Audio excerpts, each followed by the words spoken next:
పాలకూరను అందరూ iron hero అని అంటారు. నిజమైన ఐరన్ హీరో పాలకూరే. పాలకూర మన శరీరాన్ని బలంగా ఆరోగ్యంగా ఉంచుతుంది. పాలకూరలో iron, vitamin A, vitamin C, calcium, పీచు పదార్థాలు ఎక్కువగా ఉంటాయి. పాలకూరలోని కాల్షియం ఎముకలను బలంగా ఉంచుతుంది. ఐరన్ రక్తహీనతను నివారిస్తుంది. విటమిన్ ఏ కంటి చూపును మెరుగుపరుస్తుంది. తోటకూరను చిన్న చూపు చూడవద్దు. తోటకూర ఎదుగుదల ఛాంపియన్. తోటకూరలో iron, calcium, vitamin C, protein సమృద్ధిగా ఉంటాయి. ఇవి పిల్లల ఎదుగుదలకు ఎంతో మంచివి. తోటకూరలో జీర్ణశక్తిని మెరుగుపరుస్తాయి. రోగ నిరోధక శక్తులను పెంచుతాయి. చుక్కకూర జీర్ణశక్తికి మిత్రుడు.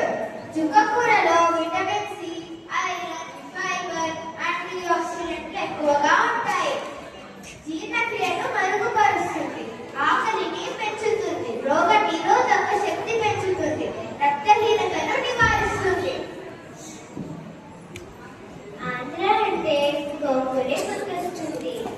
గోంగూర సి విటమిన్ రాణి. గోంగూర రుచికే కాదు ఆరోగ్యానికి ఎంతో మంచిది. ఇందులో C vitamin, iron, calcium, fibre ఎక్కువగా ఉంటాయి. రోగ నిరోధక శక్తిని పెంచుతుంది. రక్తహీనతను నివారిస్తుంది. జీర్ణక్రియను మెరుగుపరుస్తుంది. చర్మాన్ని ఆరోగ్యంగా ఉంచుతుంది. అదే గోంగూర. మధుమేహ మిత్రుడు మెంతికూర. మెంతికూరలో fibre, iron, calcium, vitamin K ఎక్కువగా ఉంటాయి. రక్తంలో చక్కెర స్థాయిని నియంత్రిస్తుంది. జీర్ణక్రియను మెరుగుపరుస్తుంది. ఎముకలను బలపరుస్తుంది. గుండె ఆరోగ్యాన్ని కాపాడుతుంది.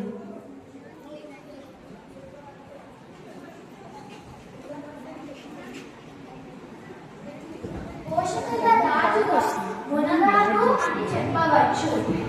మునగాకు ప్రకృతి ప్రసాదించిన సూపర్ ఫుడ్. మునగాకులో protein, iron, calcium, vitamin A, vitamin C, potassium పుష్కలంగా ఉంటాయి. మునగాకు కంటి చూపును మెరుగుపరుస్తుంది.